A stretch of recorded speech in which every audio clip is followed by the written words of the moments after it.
పట్టణ ఐతనగర్లోని NSS municipal ఉన్నత పాఠశాలలో మాతృభాష దినోత్సవం ఘనంగా జరిగింది.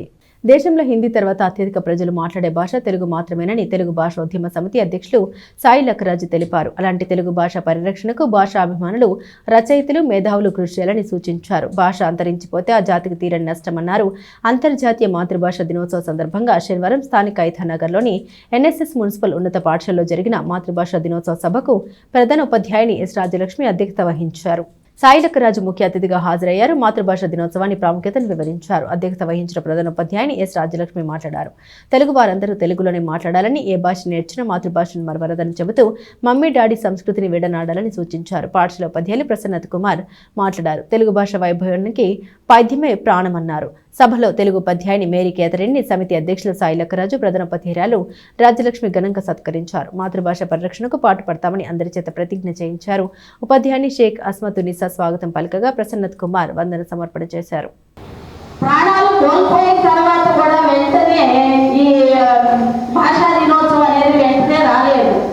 1954వ సంవత్సరంలో బెంగాలీ భాషను ఉర్దూ భాషతో సమానంగా గుర్తింపు, ఒక హోదాను అనేది పాకిస్తాన్ ప్రభుత్వం ఇచ్చిందనమాట.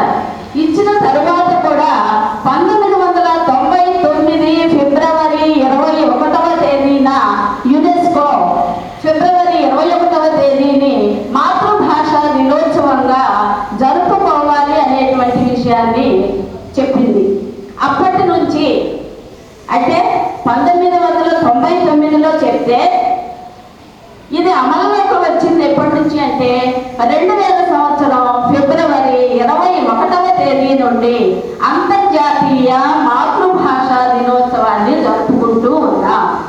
ప్రత్యేకించి 2008వ సంవత్సరాన్ని మాతృభాష సంవత్సరంగా జరుపుకున్నాం. అంటే మాతృభాష కోసం ఎంత కృషి చేశారు అనే విషయాన్ని మనం గమనించాలి. అలాగే మనం 3 మకారాలని మర్చిపోకూడదు. మాతృమూర్తి, మాతృభాష, మాతృదేశం. మాతృమూర్తి దగ్గర నుండి మనకు వచ్చేదే మాతృభాష. కన్న తల్లిని ఎవరైతే ప్రేమిస్తారో అటువంటి ప్రతి ఒక్కరూ కూడా. మా సంఘంలో కూడా 25 మంది కవులు ఉన్నారు. ఇంకా స్వచ్ఛంగా రాసేవాళ్ళు.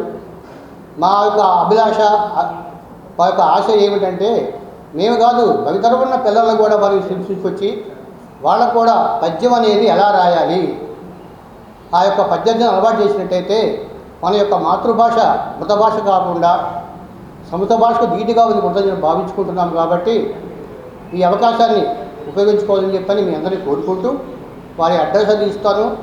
పిల్లలు కూడా కార్యక్రమంలో పాల్గొంటూ జూబులో వాళ్ళు పద్యాలు చదువుతున్నారు. అవన్నీ కూడా మీకు ఇక్కడ కావాలంటే కూడా నేను చూపించగలను. దయవుంచి టీచర్లు కూడా రిక్వెస్ట్ చేస్తున్నాను. ఎక్కువగా మాకు సమూహంలో మీ టీచర్లు ఎక్కువ ఉన్నారు, తెలుగు టీచర్లే. అక్షరం ఎప్పటికీ నాశనం కాదు. నాకు అక్షరం ఉంది, క్షరం కానిదే అక్షరం. ఇక్కడ మొదట్లో మన భాష ఎలా పుట్టుకు మొదలైంది, కేవలం ప్రకటనతో మాత్రం ఒకళ్ళ భావాన్ని ఒకరు తెలియవచ్చేవాడు. అక్కడి నుంచి మెల్లగా చిత్రలేఖనం వచ్చింది. చిత్రలేఖనం ఆకలిస్తుందంటే ఒక చిత్రం గీసేవాడు, నీకు అన్నం పెట్టామంటే ఇంకో చిత్రం గీసేవాడు. ఆ చిత్రలేఖనం నుంచి వచ్చిందే భాష. భాష మొదలైనాక మా తెలుగు అక్షరాలు ఎవరైతే గుండ్రంగా అందంగా రాస్తారో వాళ్ళకి చిత్రలేఖనం వస్తుంది. చిత్రలేఖనం వేసేవాళ్ళు చూడండి, తప్పనిసరిగా వాళ్ళు రాసే భాష అక్షరాలు చాలా పొందిగా ఉంటాయి. అంటే తెలుగులో అంతటి చక్కటి వర్ణమాల ఉంటుంది కాబట్టి అక్షరాలు పొందిగా వస్తే అదే విధంగా చిత్రలేఖనంలో కూడా ప్రావీణ్యం పొందుతారు. సో నేను ఎక్కువ దీని గురించి చెప్పడం ముఖ్యం కాదు. ఇందాక నేను చేయాల్సిన పని కూడా ప్రధానంలో చేశారు. ఏదైతే మనం ఈ రోజున వాగ్దానం చేసి ప్రమాణం చేసామో అది నిలబెట్టుకొని ప్రయత్నం చేయాలి. ఈ ఆంగ్ల పాఠశాలలో దౌర్భాగ్యం నడుస్తూనే ఉంది. ఇందాక మన టీచర్ గారు చెప్పినట్టు ఇంగ్లీష్లో మాట్లాడితే గొప్ప అనుకుంటారు. ఇందాక కూడా ఒక మేము పెద్ద ఆయన తెలిసాను, మా జీఎం గారిని. ఆయన నాకు నా తెలుగు రాదండి, మీరు తెలుగులో ఇచ్చారు క్వశ్చన్, నేను ఎలా చదవాలన్నారు. ఆయన తెలుగు రాదంటే దౌర్భాగ్యం తగ్గితే గొప్పతనం కాదు, గొప్పతనంగా భావిస్తున్నారు. మాతృభాష నేర్చిన వాళ్ళు ఇందాక ప్రధానతలు చెప్పారు, పి నరసింహారావు మాట ఉదరించారు. మాతృభాష కనుక మీకు పట్టు ఉంటే అన్ని భాషలు వస్తాయి, అందులో సమస్య లేదు, సందేహం లేదు. కాబట్టి మాతృభాష బాగా పట్టు తెచ్చుకోండి. మాతృభాష మాట్లాడడానికి ప్రయత్నం చేయండి, సిగ్గుపడకండి. ఇవాళ నాకు చాలామంది ఐఏఎస్ ఆఫీసర్లు ప్రాథమిక పాఠశాలలో ఇలా చదువుకుని వచ్చిన వాళ్ళు అందరూ కాన్వెంట్ పీపుల్ ఏం కాదు. సో ఒకప్పుడు కంపేర్ చేసుకుంటే ఐఏఎస్ అంతా కూడా తమిళనాడుకి వచ్చేవాడు. అది కొద్ది కాలం 3 నుంచి 4 ఏళ్ళు, సుమారుగా 2013 నుంచి 17 దాకా ఆంధ్రప్రదేశ్లో వచ్చారు ఐఏఎస్ ఆఫీసర్. ఇప్పుడు అస్సాం, బీహార్ వాళ్ళు వస్తున్నారు. మీరు గమనిస్తే వాళ్ళ మదర్ టంగ్లో, మన మాతృభాషలోనే పరీక్షలు పెడుతున్నారు ఐఏఎస్లో అవి కూడా. సో మనకు తెలుగులో లేదండి ప్రస్తుతానికి. మనం కనుక ఎక్కువ కృషి చేసి ఎక్కువ మంది కనుక ఈ మంచి పదవులతో సాధిస్తే మనకు కూడా తెలుగులోనే పాఠ వచ్చే అవకాశం ఉంటుంది. దయచేసి అందరూ మాతృభాష మాట్లాడారు.